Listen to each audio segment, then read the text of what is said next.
Game started. Le Pomus. Okay, starts off with e4. What have we played recently? We played e5. Well, let's try a Sicilian then.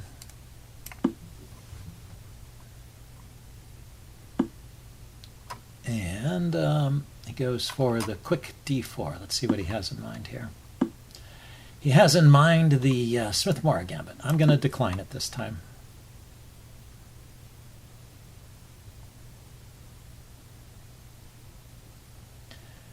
So you can counterattack. Okay, so he just recovers the pawn. Let's see. Yes, I can play here. He can't pin the knight because there's no pin. I haven't moved the d pawn yet. And that covers the e4 square to make it a little more harder for white to push that pawn forward to e4. So now I'm going to play... Let's think about this. If I play a6, he can still play bishop b5, so a6 doesn't actually do anything. Let's just go for some quick castling here. g6, bishop g7, and castles.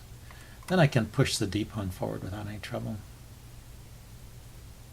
And if he wants to play bishop to b5 and trade the bishop off for the knight, I don't mind. Now he can push that pawn forward.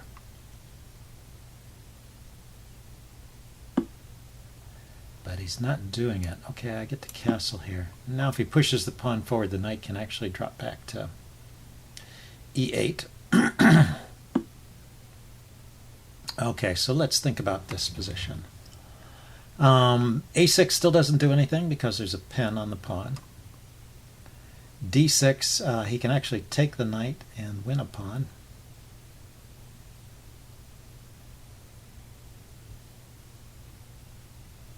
And I want to move the d pawn. Oh, he left his... no, that's not yet undefended. Okay, but the fact that the e pawn is loose means that... is that winning a pawn? d6, pawn takes, bishop takes. And it defends there and attacks the rook. Okay, so I can't win the e pawn at the end. So it seems like I need to defend the knight so that I can play d6, develop the bishop, and then I can play a6 when the rook is defended. Oh, the other way, I could have tried rook to b8, I guess. That would allow me to play a6.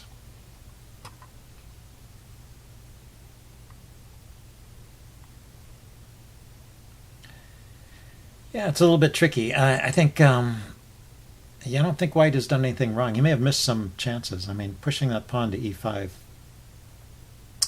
is still an idea here, so maybe something you should think about. e5, I have knight to g4, yeah, so maybe it's not so good. Okay, but I want to just get my pieces developed. I could play knight g4 now, is what I was thinking, but I don't want to especially do that. So if I play d6 here, it stops him from pushing the pawn. He takes and I take. That looks okay for me.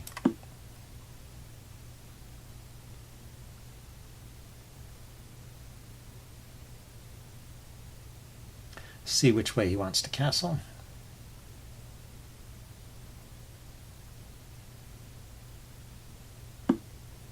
Castle's kingside. So now, where does this bishop want to go? Could go all the way out to g4, but it's not stable there. It can get kicked. So I would only play there if I wanted to trade it. If I go to e6, then he has knight to g5, hitting the bishop. So probably d7. I mean, that's a natural square for the bishop here anyway. You just have to worry a little bit about pressure on the d file. And now I'm going to play a6 next and kick that bishop. He does go right away for the rook on the d file, so that's a good idea.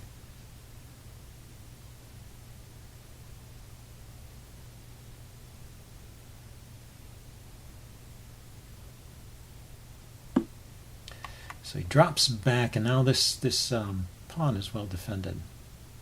I get a tempo move against his queen, so I should first try and calculate that and see if there's something great here.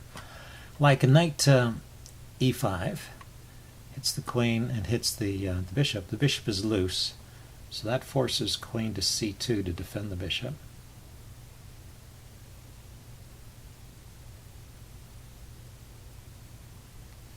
So there's some better discovered move here. Right here. But what is it really attacking there? And the queen can take it there, so that's not working.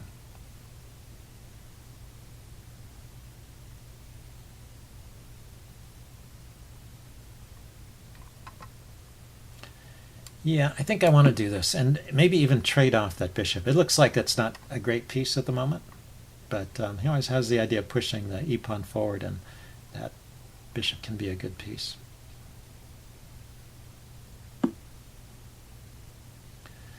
And after I take, he takes with the queen. I have bishop to b5. It's a skewer, but he can block it with the pawn. The question is that really great for him?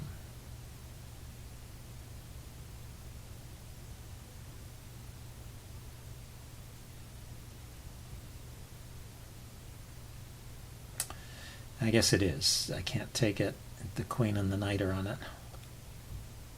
I would just have to retreat my bishop.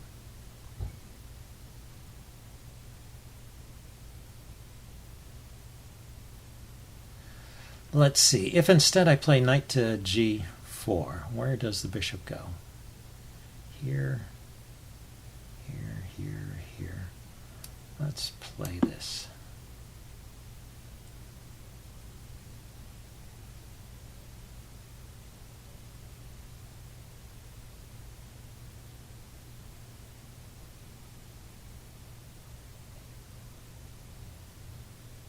See how he responds. Okay, I'm taking maybe a little too much time here.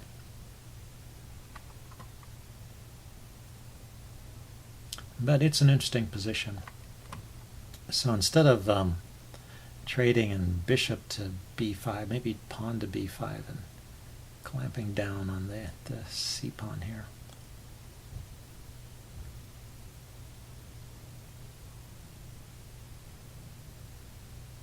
I'm expecting him to play bishop to bishop to e4, right? That hits my knight. Oh, I went to f4. Yeah, a similar kind of idea, but without, you know, when the bishop's over there, then he doesn't have this idea of trading off.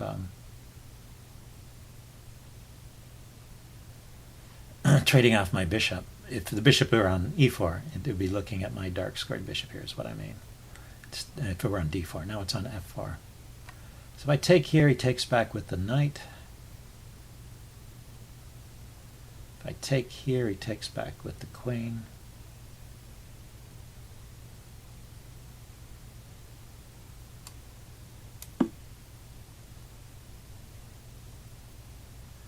I want to get a little extra pressure. I'm going to just play bishop. Instead of going for the skewer, which he can block, I'm going to go for bishop to c3, get it on this diagonal, looking at his queen king side, and maybe putting some pressure on the e-pawn here.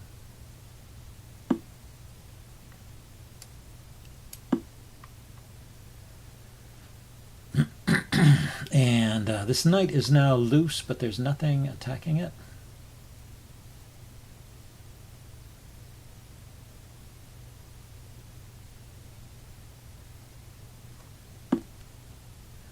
Okay, that's well, that e-pawn is really well defended. Let's push the b-pawn forward and try and create some weaknesses on the queen side. I'm leaving this knight here. When he kicks it, I'm going to just drop back to f6.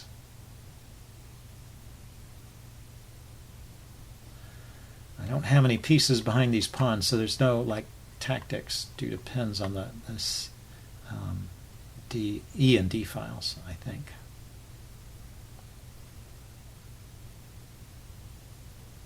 I can also play queen b7, pile up on the pawn that way, but like I said, he's got 3 pieces on it, so it's going to be hard to break through there.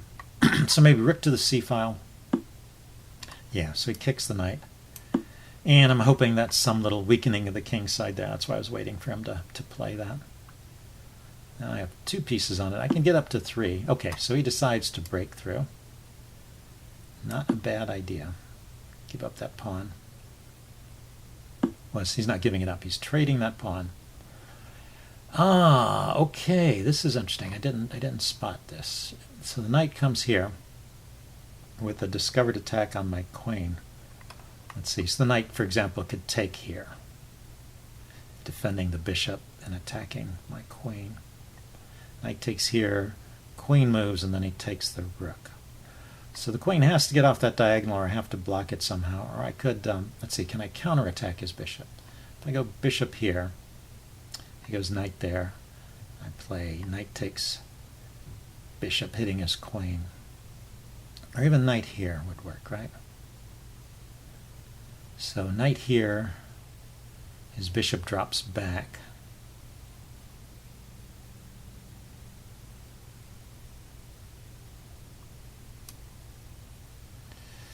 Maybe it's better over here, actually. It's a little bit loose on the square. So I hope I calculated that right.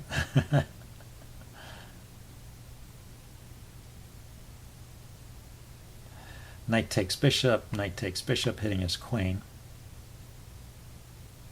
And he has knight takes here, check. Okay, so knight takes bishop, queen takes bishop, maybe? And then he has to move his bishop.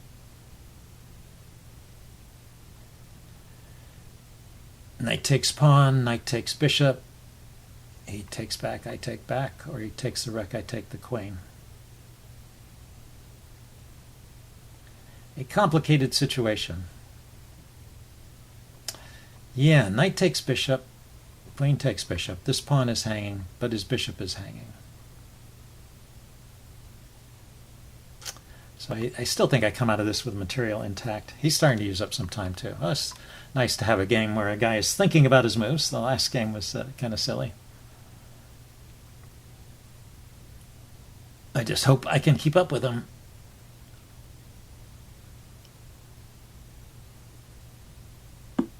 Yeah, so he drops back to a2. So now I have to deal with this threat. I can take the knight. It's sort of a question of which bishop I'd rather have, I guess. I can take the knight. Takes with the bishop, and then I can go to b7. That would allow me to keep this light squared bishop and give up the dark squared bishop. Or I can move the queen and he can take here.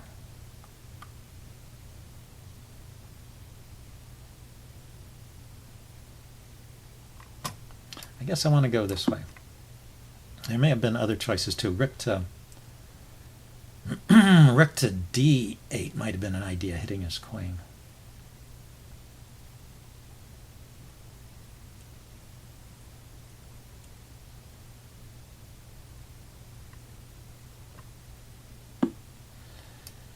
Okay, so queen to b7, hitting the pawn. He can play the knight over.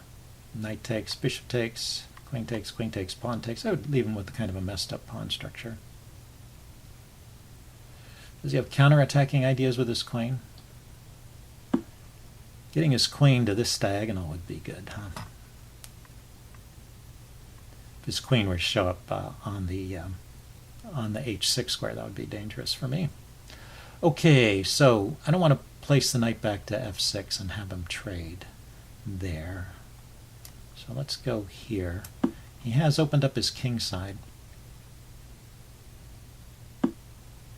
Now he just takes. Is there a check here that's going to cause trouble? He's got check here.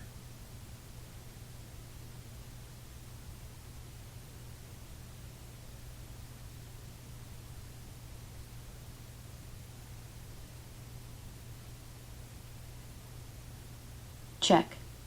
And he goes for that. Okay. I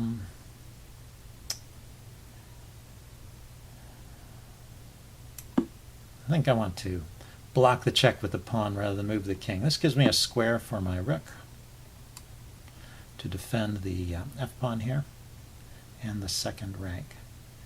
And the big question will be, can he do something with his knight? Can the knight come in here? But my bishop is blocking these squares. So at some point, I have this threat of coming in Bishop all the way to h1. Threatens queen g2 mate. So I expect he needs to do something about that at some point.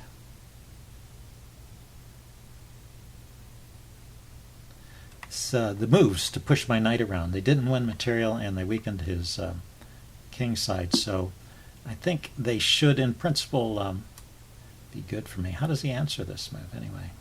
Can he block the diagonal? I don't see it. I do not see his answer.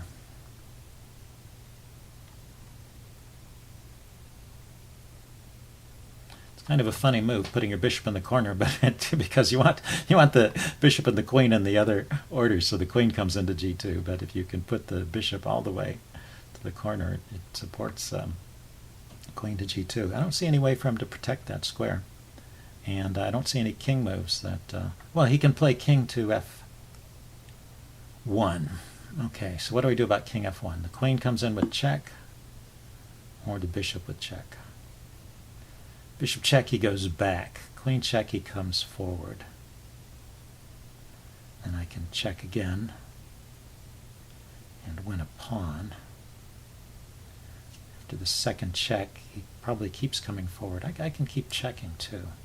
Check. Let's play this. Okay, we're getting low. Let's play this and see see what turns up here.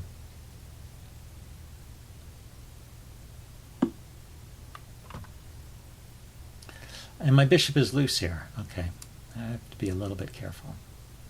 Check. Because he's got two rooks. But if the king goes here, isn't check here winning material now? Check. No, it's not. The king can defend. Rook takes, and the king is defending the rook. Check. Oh, he blocks with the knight. That's interesting. The knight's pinned. I can check here. And then retreat my bishop. And he's got a check here. Knight check there if my queen were on that square. So let's not be too hasty. Yeah,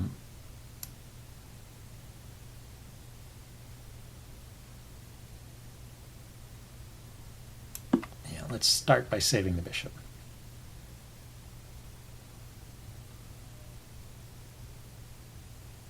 Oh, I had the check here.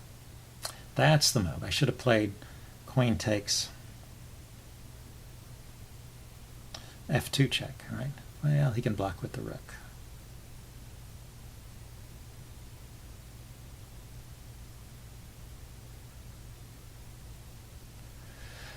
Okay, I am threatening pawn to, let's see, what's the time? One minute apiece. Okay, I'm threatening pawn to e5. Pawn to e5 hits the pinned knight. So probably he should move his king again. And the king can go here or here. And yeah, I have some checks. Can also just grab material.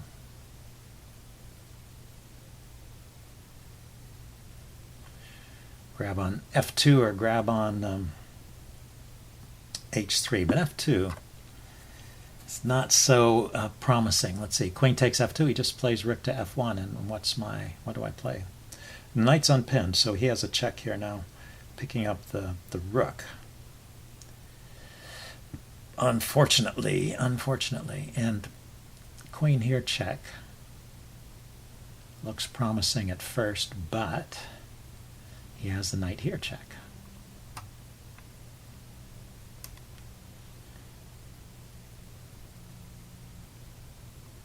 Wow, this is tough. Let's see, if I play queen here and he plays knight here check, I cannot take that guy. I need the bishop back.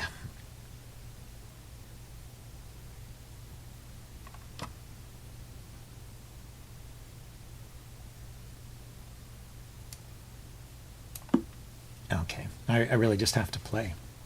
Oh, it's unpinned. He can just take my queen. Anyway, yeah, that's the trouble with these long games. Check. Too much thinking. Yeah, he went for that. My queen was just hanging there. So I can take here and win the exchange. I mean, lose the exchange. Black forfeits on time. Oh, I lost on time anyway. Wow. Anyway, I will upload this and do a postmortem. See you guys later. Bye.